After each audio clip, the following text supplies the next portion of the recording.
दैनिक निष्पक्ष पोस्ट, दर्पण सच का, समय से पहले, खबर से आगे। अभी तो जेडब्ल्यूसी का खत्म हो गया मामला, टेन्योर। आपका सवाल क्या है?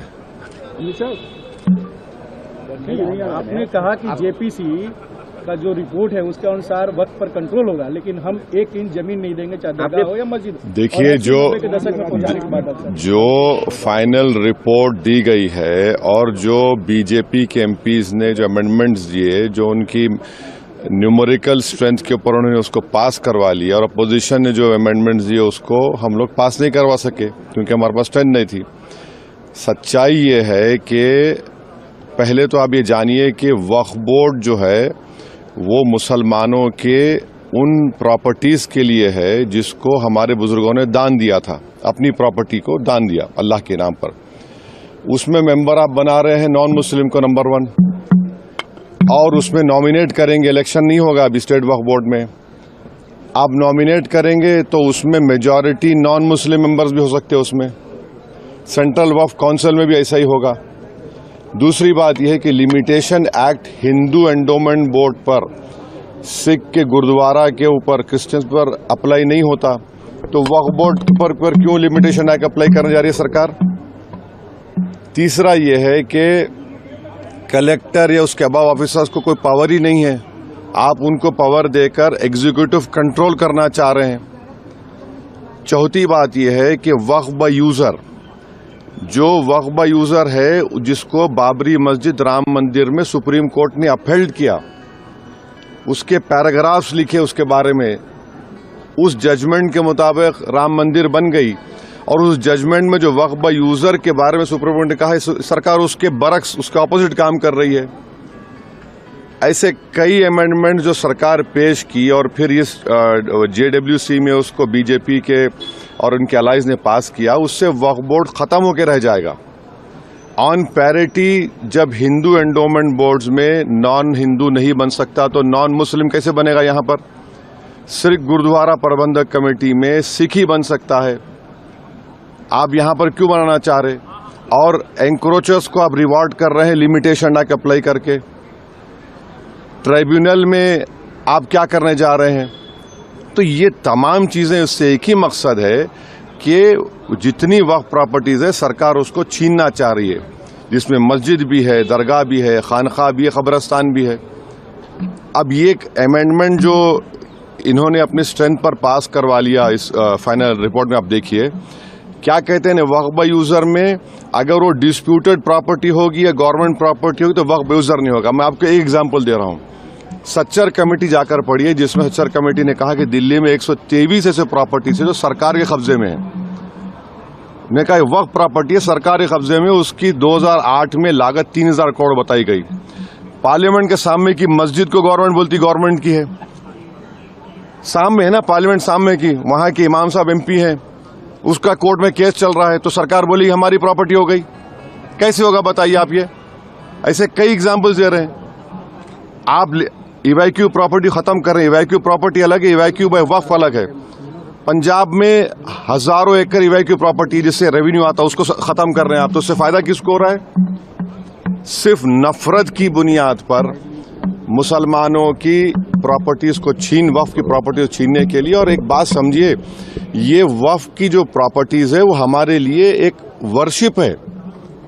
नमाज हम पढ़ते हैं मगर ये भी हमारा एक वर्शिप है, उसको हमको उससे महरूम करना चाह रहे, ये हम इस कह रहे हैं। तो इनका मंशा और मकसद तो वो एक ही है ना, वक्फ प्रॉपर्टीज बचाना नहीं है, छीनना है।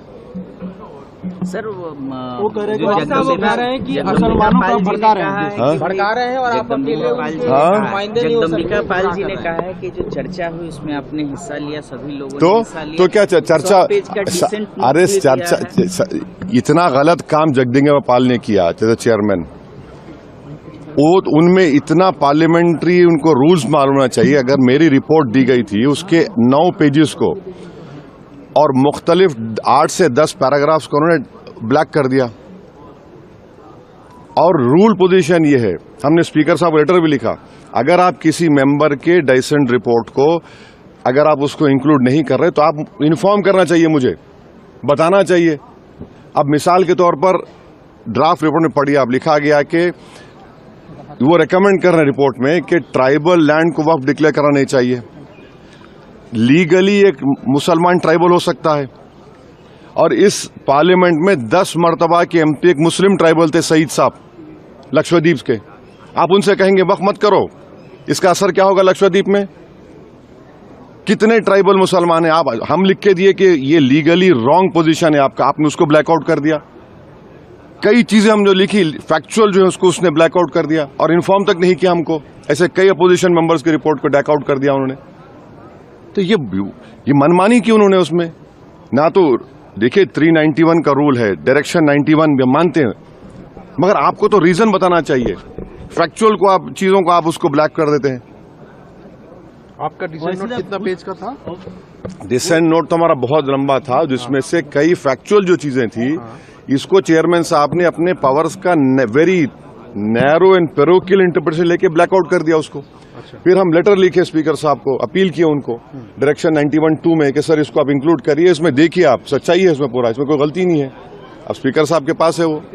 वैसे साहब लेकिन कुछ तो डाइल्यूट किया गया है। बिल्कुल क्या डाइल्यूट किया गया बताइए? नहीं आप बोलिए डाइल्यूट किया गया, बताइए बोलिए।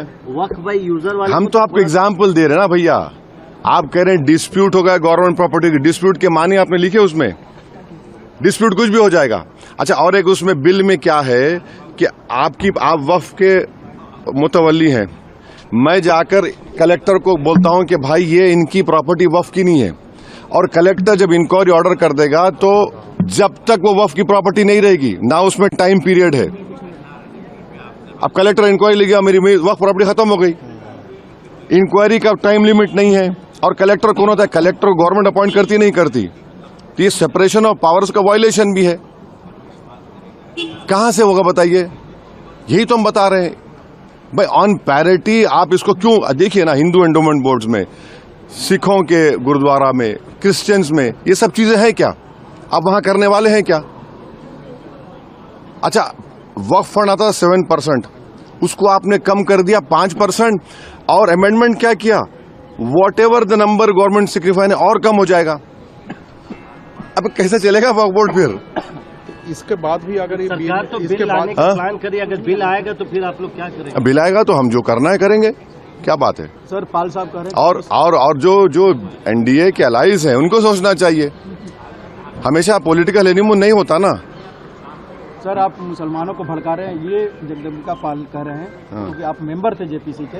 आपने डिसेंट जेपीसी नहीं है, वो ज्वाइंट वर्किंग कमेटी है, उनको इतना तक नहीं मालूम। जेपीसी बोलते रहते हैं, ज्वाइंट वर्किंग कमेटी है। जेपीसी अगर होती तो उसको इन्वेस्टिगेटिव पावर्स होते, जैसा वन नेशन वन इलेक्शन बनाया गया है। ये ज्वाइंट वर्किंग कमेटी है, बस राग आलाप रहे। जेडब्ल्यूसी है, वो तक नहीं मालूम उनको।